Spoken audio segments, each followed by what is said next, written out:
Well, we've just been looking at film and we've just been practicing hard. There hasn't been much in particular. I think on defense, we've been really focusing on we play this like no middle defense, and we're trying to make everybody go baseline so we can trap. That's kind of wait, I shouldn't say that. That's kind of like giving away our scheme.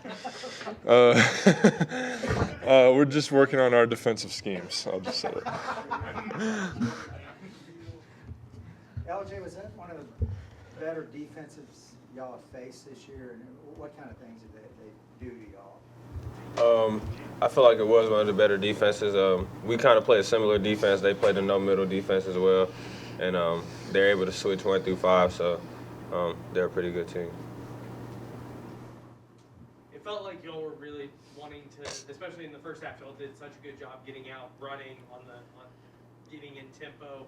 Did you feel like that kind of you stopped getting those opportunities in the second half, and how do you create those kind of break opportunities? I feel like we did stop getting those opportunities. I feel like whenever you get stops, it leads to transition, and we're able to play faster. So we just got to put together consecutive stops so we can continue to do that. Matt, what's the difference with Jeremy out in rotation? I guess probably y'all are playing a little more. How's that affecting y'all? He does a lot for us. He offensive rebounds, and he's a great defender that can switch 1 through 5. So we're definitely missing his presence right now. But we just got to pick up the slack and figure out a way to win. Does that put more minutes on any one particular person, or is it just kind of spread out? We've kind of spread it out, but I've always not been in the best shape, and so now I'm playing like 26, 27, so it's like a little difficult on me, but we just kind of spread it out. How different was practice coming off the loss versus coming off the win? It was tough, man. It was a very long film, then a hard lift, and then very long on the court. I've never had a practice that long in my life, so. Matt, for you guys, since going into Big 12 play, you struggled a little bit with turnover. What for you has been that biggest issue that's caused you guys not be able to hang on to the ball? Yeah, we've talked about that. We play through our guards a lot, so we ask a lot of them, and other teams know that, so they're really keying in on them. But Coach Drew's just been talking to me and a lot of the guards about that. So, I think it's just more of a focus, and we're just trying to figure out ways to simplify our offense. LJ, when you look at Oklahoma State, what do you see out of them? How do they compare maybe to these last few games? They're a great defensive team. Every team in the Big 12 is a great defensive team, so we got to expect that every night. And then, they haven't been off to like a hot start, but when you come and play against the number one team, it's like the Super Bowl for y'all, or for them. So we got to expect them to come out swinging. All right, Oklahoma State, fire away. I guess first. Or Texas Tech. Yeah, what kind of things have y'all worked on since then? What kind of things you need to tweak? Well, I think the first thing we did was we started focusing on just getting back to some habits defensively and trying to make sure that we're sound in what we're doing. That was first and foremost. And then after that, normal pregame prep, getting ready for Oklahoma State. In the Big 12, you got to have a short-term memory. You can't lose a game and let it beat you twice. Or win a game and let the next one be affected. Matt said it was one of the hardest practices he's ever been through. I don't know if it was that hard. We had a lot. We had a couple guys banged up, so probably didn't have as many reps or didn't have as many time off as normal. So. How did you feel like the guys responded? They seemed extra focused, extra motivated at practice? Yeah, I think you go for 305 days without a loss, and sometimes you need a reset, and you never want to reset. But again, you're fighting human nature. No one's gone undefeated since 1976 for a reason. Is it weird to play a team that kind of this is all they have now, this regular season, Oklahoma State with that tournament ban? Well, I think first it's a Big 12 team, and in Big 12 everybody gets excited to play. Second of all, it's a very talented team. They return a lot from last year. They beat us in the conference tournament. So it's a team that Coach Boynton's done a great job with. And they're playing early in the year they lost a couple close ones, and I think they're playing better basketball with knowing their rotation. Having, playing them now Saturday, is it helpful that they played a common opponent that you remember from a couple days ago and you kind of have that tape to look at? Well, I think the biggest thing is we kind of went through what they went through last year with playing a bunch of games in a short period of time, and players always would rather play a game than practice anyway. So you don't have a class, so it's kind of like an NBA schedule, and everybody wants to be in the NBA, so they get to live that right now. As far as it does help, obviously, watching film, just how teams that are similar in you guard things and how they attack them. At the same time, we remember from last year the conference tournament things they did well, and we got to do a better job in those areas.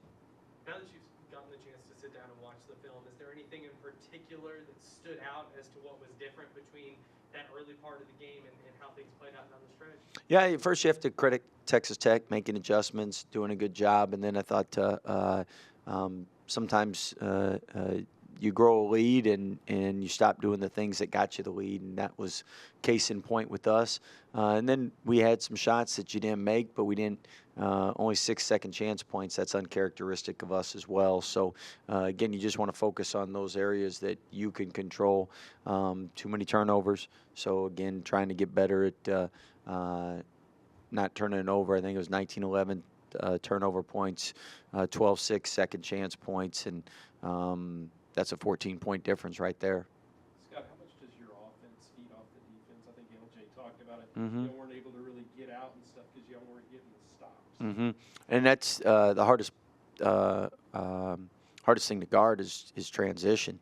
And to get transition, you have to get stops, you have to get turnovers. So again, that's an area where when our defense is clicking, our offense is benefiting, and vice versa. If we're turning it over offensively, it's hard on the defense. We talked to Royce with him getting his jersey retired tonight at Arthur Heights. Talked with their coach. Haven't talked to Royce yet personally, but it's a great honor and great tribute, and really excited for him.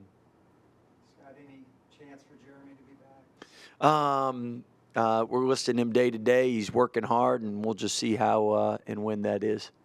How does that affect the rotation with him out? Yeah, I think it affects you in a big way from the standpoint he's so versatile, he's so efficient, and whenever someone's out, it puts more responsibility on those guys that are playing. Maybe can't be as aggressive, can't get in foul trouble, have to play a little longer minutes. Gives people an opportunity to step up off the bench, but it does affect you, and it is different. Scott Bonner gave you some good minutes the other night. Mm-hmm. What are you seeing from him in terms of growth and development? Dale's somebody that doesn't try to do too much, plays good defense, offensively takes care of the basketball, quick enough to get to spots on the court, create offense for his teammates. And what's unbelievable about Dale is normally guys that are in that position where you play some, sit some games you play, some games you don't, their attitudes can be, that's hard. And his attitude has been unbelievable. So great young man, great addition, really helped their team. Coach, in terms of Matt, how would you assess kind of how he's played so far this season? Because it seems like maybe he's not scoring as much as some of us thought he would, but he seems to be making an impact in other areas. Yeah, I think defensively he's improved. Rebounding, he's improved. Facilitating, he's improved. Offensively, when he takes the right shots, he shoots a high percentage. And it's just a matter of time. Like he's going to have a streak here where things click and he goes for 20. But the biggest thing is until that point, control what you can control. Take the right shots, make the right plays, keep doing what you're doing to help the team be 15-1. Is there a couple of guys on Oklahoma State's team that you have to contain? Well, I mean, you start with Avery Anderson. He had 20 points in the championship against us, and you got to stop him. Bryce Thompson's a McDonald's All-American and very capable scorer. Bryce Williams leads them in scoring and been really efficient this year. And Isaac Likely's a USA basketball guard, and I mean, so you can go up and down the roster. Cissé's very talented from Memphis. A lot of guys that were on the edge of being in the draft, coming out. That fifth, sixth year really makes parity an all-time high because, again, 24-year-olds have an advantage. I mean, when you're in year 5 of college, you've seen a lot of stuff. Or year 6 of college.